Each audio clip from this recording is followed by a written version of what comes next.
अस्सलाम वालेकुम everyone, this is doctor सारा Chawla right at your service. और हम बात करने वाले हैं कि आपकी गट हेल्थ जो है वो कितनी ज़्यादा ज़रूरी है। और आपके पास ऑटोइम्यून डिजीज़ेज़ जिसकी बहुत ज़्यादा प्रिवेलेंस है over the past 1 decade. Ask me what I see in my clientage, definitely few cases of autoimmune diseases daily, 3 to 4 तो कंफर्म्ड है।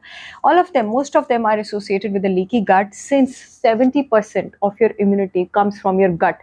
हमें गट हेल्थ को पहचानने की ज़रूरत है और हमें अर्ली साइंस भी पता होनी चाहिए कि जब आपके पास गट हेल्थ ख़राब होना शुरू होती है तो उसकी इंडिकेशंस आपके पास क्या होती हैं। सो आपका जो इंटेस्टाइन होता है उसको सेल्स लाइन करते हैं, उसके ऊपर म्यूकस होता है, उसके नीचे इम्यून सेल्स होते हैं। ये तीनों चीज़ें मिलके जो है आपका इंटेस्टाइनल बैरियर बनाते हैं और इन सेल्स के बीच में जंक्शंस होती हैं, अटैचमेंट्स होती हैं जिनका एक खास डायमीटर होता है जो कि ट्रैफिक अलाउ करता है आपके पास आपके फूड पार्टिकल्स की, आपके पास कुछ जो आपके गट के बैक्टीरिया हैं उनकी, और आपके पास जो पार्टिकल्स डिफरेंट इवन के टॉक्सिन्स रिलीज करते हैं कि कौन सी ट्रैफिक आंतों से स्ट्रीम ऑफ ब्लड में जा सकती है और कौन सी नहीं जा सकती है। अगर ये गट जंक्शन आपके पास ख़राब होगा, ये बैरियर आपके पास ब्रेक होगा, ये डायमीटर आपके पास ज़रूरत से ज़्यादा वाइड हो जाएगा, तो वो पार्टिकल्स जिनको इस बैरियर ने रोका हुआ है अपने छोटे साइज़ की वजह से, वो उसको जाने देंगे क्योंकि उनका साइज़ बड़ा हो जाएगा। अब सर्टेन साइज़ और बड़े पार्टिकल्स भी वहाँ पे जाएँगे। अब ये जब चीज़ over the period of time चलती जाएगी क्योंकि ये चीज़ कंट्रोल कर रही थी कि आपका इम्यून सिस्टम जो है वो फॉरेन सब्सटेंसेस को किस तरह रिएक्ट करता है। तो तब आके आपका इम्यून सिस्टम अब हाइपर रिएक्ट करेगा और उस हाइपर रिएक्शन के चक्कर में वो आपकी बॉडी के टिश्यूज़ को भी अटैक करेगा। रिसर्चर्स आपके पास इसी चीज़ को आप लीकी गट कहते हैं, लीकी गट सिंड्रोम कहते हैं और ये बहुत सारी मेडिकल कंडीशंस में एसोसिएटेड है। मेरे पास थायराइटिस के पेशेंट्स आते हैं, रूमेटॉइड आर्थराइटिस के पेशेंट्स आते हैं, ल्यूपस के पेशेंट्स आते हैं, जिस भी ऑटोइम्यून डिजीज़ के, आईबीडी तो है ही, सबको लीकी गट है। और जिनको ऑटोइम्यून डिजीज़ नहीं भी है, हल्की-फुल्की फूड सेंसिटिविटी भी है, वो भी लीकी गट के रास्ते में और उनको नहीं पता है। क्यों नहीं पता है, ये मैं आपको आगे बताऊँगी क्योंकि सिम्पटम्स से आपको पता ही नहीं लगता, सिम्पटम्स दूसरे होते हैं। सो रिसर्चर्स हैव स्टडीड कि जिन लोगों में फैमिली हिस्ट्री होती है ऑटोइम्यून डिजीज़ेज़ की, जेनेटिक प्रीडिस्पोजिशन होती है, उनमें एक खास तरह का जंक्शन है ज़ोनुलिन, ZNULIN, वो डैमेज होता है। और जब वो डैमेज हो जाता है, ये बैरियर जो है ये वाइड हो जाता है और बहुत ज़्यादा आपके पास प्रॉब्लम जो है वो शुरू हो जाती है। And now who are these people जिनमें ज़्यादा टेंडेंसी है आपके पास लीकी गट होने की? एक तो जो लोग बहुत ज़्यादा एंटीबायोटिक्स लेते हैं, वो लोग जिनकी कोई अनरिजॉल्व्ड इन्फेक्शन रह गई है, कोई वायरल इन्फेक्शन रह गई है, कोई पैरासिटिक इन्फेक्शन थी, कोई डायरिया था जिसको ट्रीट नहीं किया, अल्कोहलिक्स जो हैं, अगर खुदा न खास्ता कोई कीमोथेरेपी करा रहे हैं, कोई रेडियोथेरेपी करा रहे हैं, उनका गट तो डेफिनेटली आपके पास वीक होता है।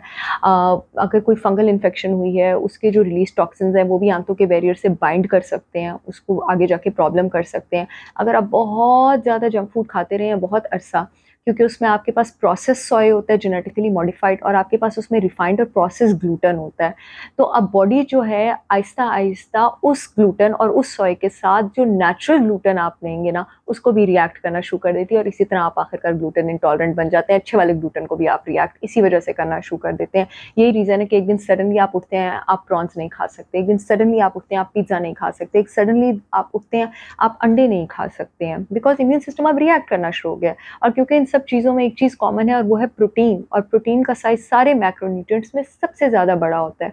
तो प्रोटीन्स जो हैं अब वो आंतों से ट्रैवल करके ब्लड स्ट्रीम में जा रही हैं और बॉडी जो है वो खाने की नॉर्मल प्रोटीन्स को भी रिएक्ट करना शुरू हो गई है और अपने टिश्यूज़ को भी डिस्ट्रॉय करना शुरू हो गई है। इसी वजह से एक दिन सडनली अपने लेट 30s और 40s में जाके आप इन चीज़ों को रिएक्ट कर रहे हैं। बहुत टेंशन, बहुत स्ट्रेस में रहे हैं, एक्यूट इमोशनल स्ट्रेस में रहे हैं, इसकी वजह से भी 10-12 साल बाद 80% चांसेस हैं कि आपको ऑटोइम्यून डिजीज़ हो जाएगा। कोई फिजिकल स्ट्रेस है, सर्जरी हुई है, कोई इन्फेक्शन बहुत सुअर थी, अच्छी डाइट आपने नहीं ली है, जो सही अप्रोप्रिएट डाइट लेनी चाहिए थी, आपने उससे रिकवर किया है, कोई वर्म इन्फेस्टेशन हुई है, तो इन सारी एनासिड्स आप बहुत ज़्यादा इब्यूप्रोफेन वगैरह लेते रहे हैं, इन सारी चीज़ों की वजह से भी आपको इन द लॉन्गर रन जो है वो लीकी गट सिंड्रोम जो है वो हो सकता है। अब क्या होता है कि जो बड़ा कॉमन सिम्पटम है, ब्लोटिंग है, कॉन्स्टिपेशन है, वो चीज़ें तो लोग डायग्नोज कर लेते हैं, लेकिन क्योंकि आपके पास ये चीज़ सिस्टेमिक इन्फ्लेमेशन के तौर पे तैयार होती है, यानी जिस जगह पे प्रॉब्लम है सिर्फ वहाँ पे प्रॉब्लम ही होगी, पूरे सिस्टम में प्रॉब्लम होगी, तो हेडेक्स भी हो सकती हैं, हाथ पाँव भी सूज सकते हैं, आंखें भी सूज सकती हैं, ब्रेन फॉग भी हो सकता है कि आपको जो है कुछ खाने के बाद अगले 1-2 दिन कॉन्सेंट्रेट करने में प्रॉब्लम हो, चीज़ें याद करने में प्रॉब्लम हो, अपने रिफ्लेक्सेस फास्ट आपको करने में प्रॉब्लम हो, जॉइंट्स में पेन भी हो सकती है। और जिन लोगों में सिस्टेमिक फीचर ज़्यादा कॉमन होते हैं, यानी हेडेक ज़्यादा कॉमन होती है, हाथ पाँव सूजना कॉमन होते हैं, इरिटेबिलिटी कॉमन होती है, उनको पता ही नहीं होता कि प्रॉब्लम गट की वजह से हो रहे हैं। अब होता क्या है कि डायरेक्ट आप फूड एलर्जी पे पहुंचते भी नहीं है, इनिशियली आपको फूड सेंसिटिविटी स्टार्ट होती है। फूड एलर्जी तो आप टेस्ट में डायग्नोज कर सकते हैं, फूड सेंसिटिविटी टेस्ट में डायग्नोज नहीं होती है। और उसकी रीज़न ये है कि और उसकी वजह से होता आपके पास क्या है कि आप इतनी सारी चीज़ों को सेंसिटिव हुए होते हैं। प्रोटीन्स की ट्रैफिकिंग जो ज़रूरत से ज़्यादा स्टार्ट हो गई होती है आपके पास आंतों से ब्लड स्ट्रीम में, कॉर्न, सोय, ग्लूटन, केजीन डेयरी की प्रोटीन है, एग की जो आपके पास प्रोटीन है, कि आप पिक नहीं कर पाते कि मुझे किस चीज़ से प्रॉब्लम हो रही है। फॉर एग्जाम्पल, अगर एक दिन पहले आपने अंडा पराठा खाया, अब आपको नहीं पता कि आपको बीच में अंडे से प्रॉब्लम हो रही है या आपको पराठे से प्रॉब्लम हो रही है, तो इस केस में एक्सक्लूजन बहुत मुश्किल हो जाती है। तो हम क्या करते हैं, हम पेशेंट का, जितने भी ऑटोइम्यून डिजीज़ के पेशेंट्स हैं, हम उनका ग्लूटन, डेयरी, कॉर्न, सोय, ये सब कुछ छुड़वा देते हैं, एग्स भी छुड़वा देते हैं, बहुत सारी चीज़ें बचती हैं खाने को, बहुत सारी, बहुत मज़े की। People feel great, don't feel bad. अब होता क्या है कि लीकी गट तो आपको अभी भी रहता है, बट एकदम से, क्योंकि ज़्यादा प्रॉब्लम प्रोटीन से हो रहा होता है आपको, तो जब हम ये मैक्रो मॉलिक्यूल्स वाले सारे कॉम्पोनेंट्स छुड़वा देते हैं तो पेशेंट स्टार्ट्स फीलिंग बेटर। हाँ, लीकी गट हील हो जाता है, मगर इसमें कम से कम 6 महीने लगते हैं, और 6 महीने की एक्सक्लूजन जो है वो बहुत ज़्यादा ज़रूरी है। उसके बाद एक एक फूड ग्रुप को आहिस्ता आहिस्ता इंक्लूड करते हैं, पेशेंट की टॉलरेंस देखते हुए, और 1 से 1.5 साल में your leaky gut can be healed. और इसके बीच में आपको बहुत ज़्यादा फर्मेंटेड और प्रोबायोटिक फूड्स दिए जाते हैं, depending on your tolerance, the right supplements, the right recipes, the right kind of lifestyle. आपके स्ट्रेस लेवल्स कंट्रोल किए जाते हैं, आपको एक्सरसाइज और मेडिटेशन की तरफ लाया जाता है, and you can be all good. आप ठीक हो सकते हैं, right. Leaky gut autoimmune disease की तरफ कैसे लेकर जाता है, इस पर भी इसी वीडियो में बात कर लेते हैं। बेसिकली ऑटोइम्यून डिजीज में आपके पास इम्बैलेंस हो जाता है टी हेल्पर और रेगुलेटर सेल्स का। रेगुलेटर सेल्स वो होते हैं जो इम्यून सिस्टम को कहते हैं शट अप, तुमने अपना काम कर लिया, बस अब बस कर दो। हेल्पर सेल्स वो होते हैं जो प्रोसेसेस को स्टार्ट करते हैं। अब जब रेगुलेटर सेल्स जरूरत से ज़्यादा नीचे चले जाते हैं तो इम्यून सिस्टम शटअप नहीं होता, हाइपर एक्टिवेटेड रहता है। हेल्पर सेल्स जब जरूरत से ज़्यादा एक्टिवेट होते हैं, 2-3 काम करते हैं आपके पास। एक तो जरूरत से ज़्यादा एंटीबॉडीज़ बनाते हैं। ये एंटीबॉडीज़ आपके पास एक तो जाके फॉरेन एंटीजेंस के साथ और बॉडी की अपनी प्रोटीन्स के साथ और खाने की नॉर्मल प्रोटीन्स के साथ, जिसके साथ उसको नॉर्मल रिएक्ट करना चाहिए था, इम्यून कॉम्प्लेक्सेस बनाना शुरू कर देती है।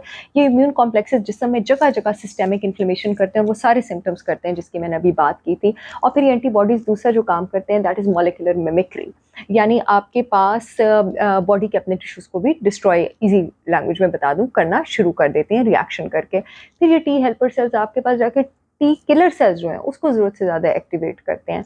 टी किलर सेल्स बॉडी के अपने टिश्यूज़ को भी डिस्ट्रॉय करते हैं और इन्फ्लेमेशन करने वाले केमिकल्स फिर करते हैं, जो कि आपको हेडेक्स करते हैं, जॉइंट इन्फ्लेमेशन करते हैं, पेन करते हैं, और ये सारी चीज़ें जो है वो आपके पास करते हैं। This is what is leaky gut. It is very much prevalent right now. और जब तक आपका गट स्ट्रॉन्ग नहीं है, आपका इम्यून सिस्टम ठीक फंक्शन कर ही नहीं सकता, क्योंकि आपके गट के बैरियर ने, उसकी हेल्थ ने और उसमें गुड बैक्टीरिया कितना है उसने डिटर्मिन करना है कि इम्यून सिस्टम हर चीज़ को कैसे रिस्पॉन्ड करेगा। इसको 6 मंथ में हम कैसे हील करते हैं उस पर हम इंशाल्लाह नेक्स्ट वीडियो में बात करेंगे, बट डेफिनेटली इसकी healing possible. I see you all again, good bye.